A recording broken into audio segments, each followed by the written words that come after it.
I'm sorry. Okay, get ready. Here is the question. What is the most important lesson you've learned in your life, and how would you apply it to your time as Miss Universe? I work a lot in the slums of Tondo, Manila, and the life there is it's poor and it's very sad. And I've always taught myself to look for the beauty in it, to look in the beauty in the faces of the children and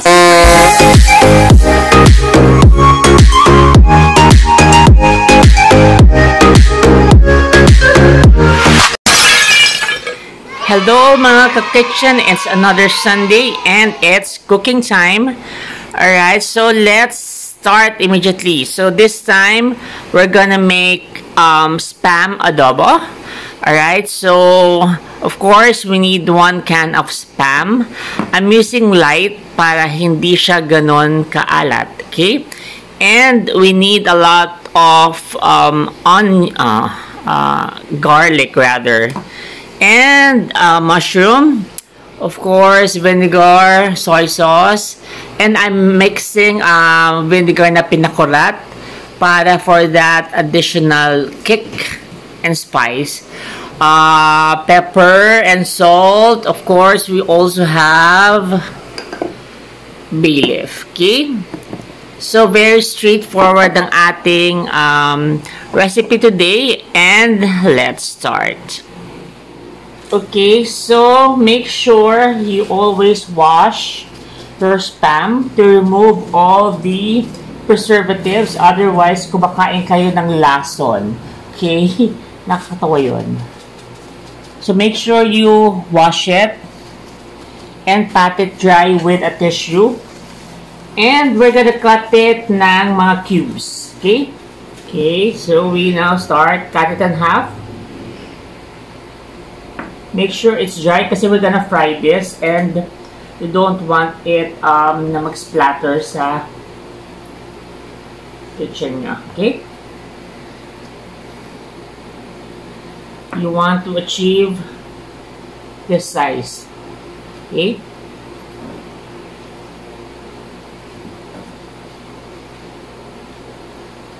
Then you cube. Okay, we got it.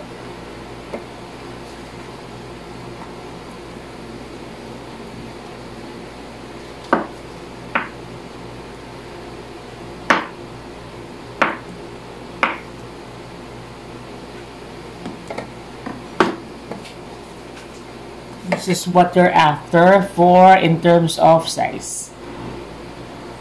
Alright guys, so before we fry, I'm putting cornstarch sa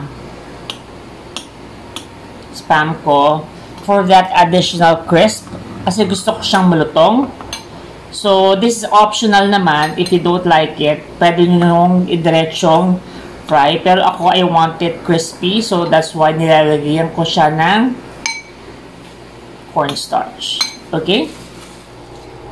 And, let's start frying. Okay?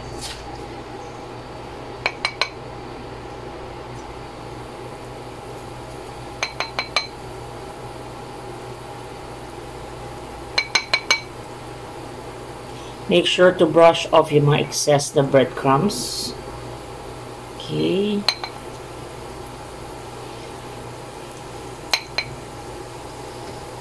And then, make sure not to overcrowd your pan. Kasi bababa masyado yung temp ng oil. And, mas tatagal lang frying natin. Just enough. Just like that. Okay? And then, mabilis lang yan. Kasi ang spam naman luto na. So, we're just after the browning of the breadcrumbs. Alright, guys. So, we're done frying. Alright, so this is how we want it. Crispy and golden brown. So, part 2 of our cooking would be cooking the adobo sauce. Alright, so, we start with garlic. The more garlic, the better. Kasi adobo to. So, Talagang kailangan na mag-garlic siya. Okay. Sa adobo, hindi ako naglalagay ng onion. Wala lang. Hindi lang talaga. Let it wait for around mga 30 seconds and then we'll add the mushroom. Okay? Alright, and then after a minute, you put the mushroom in 1 can. I put 1 can. Okay?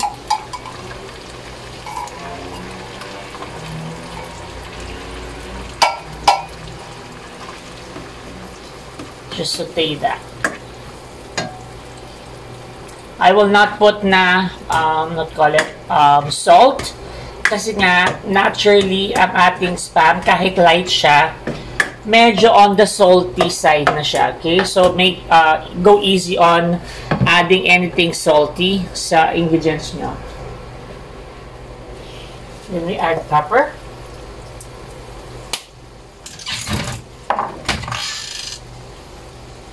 And then mix.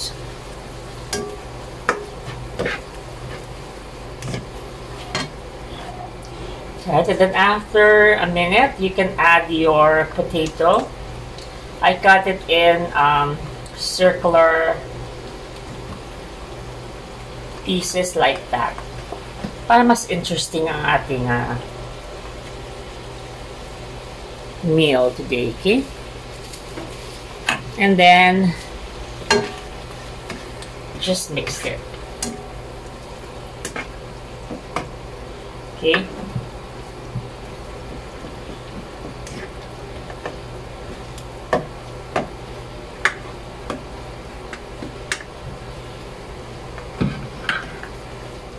Alright, and then we add a half cup of water lang. Konti lang. Okay. Para lang lambot ang ating potato before we put the vinegar and the soy sauce. And then we let this boil. Alright, and then after mga 5 minutes, for sure malambot ang ating, oh my god, patatas. And then we now put our soy sauce. For the soy sauce, by the way, for all the complete measurement ng ingredients, just click see below para makita nyo yung exact measurement natin. Okay?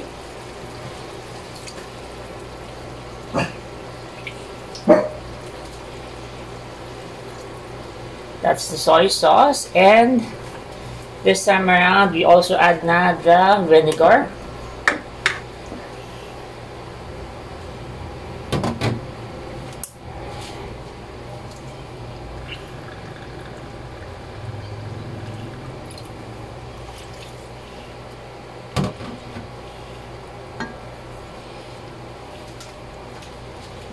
Right. Then we add 1 leaf of bay leaf. Okay, yan, amoy adobo na siya. Okay. Medyo maliit yung mga bay leaf ko, so let's add 2 pieces. Okay.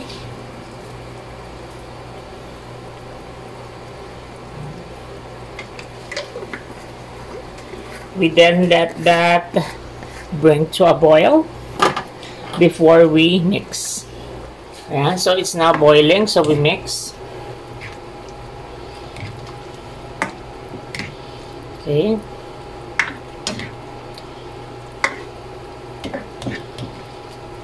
Bango.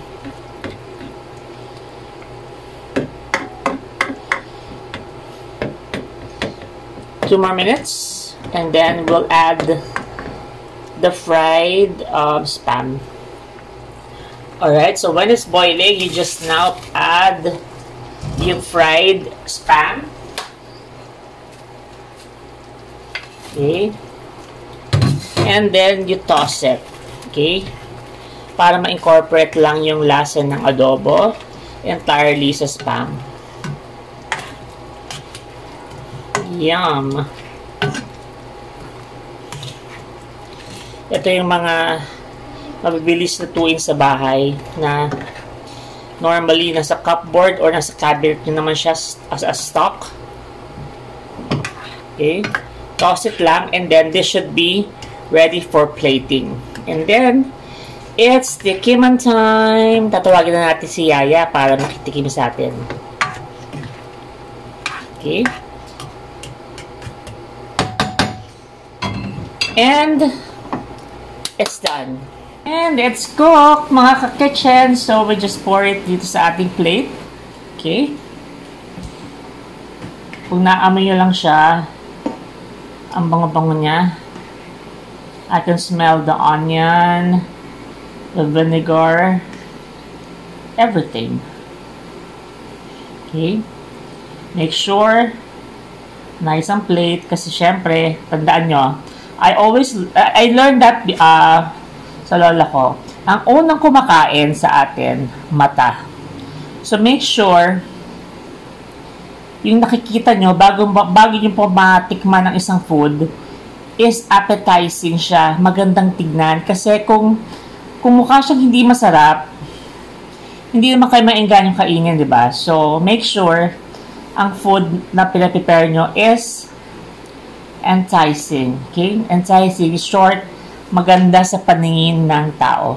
Alright, chicken time. So, oh my, nakakatakot niluto. Oh my God, aswang! Aswang! Okay, so we'll try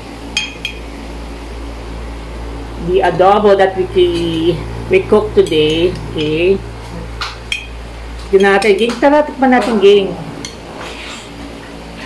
Titikman namin siya kasi ito rin ang aming lunch. In short. Yan, sa iyo yan nandyan. Akin ko.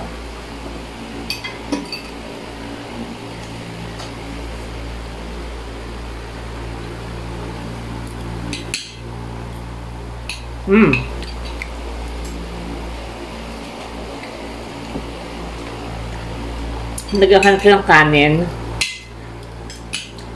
Wala kami ng kanin. Pero you should try this kasi ang simple lang niya gawin. I-fry nyo lang yung spam and then gagawa kayo ng sauce. Add naman sa baba yung description box as a description ng how to make the adobo sauce. And halos lahat naman sa atin marunong magluto ng adobo sauce, right? And we just mix it together. Basically, that's it. You now have your adobo. Ano nga ba ito? Spam adobo.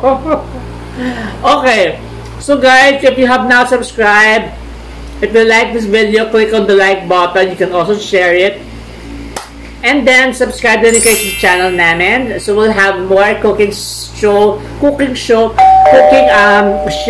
We'll share more ingredients and recipes to you every Saturdays and Sundays. That's it, and bye-bye! Don't forget to subscribe and like this video. Bye!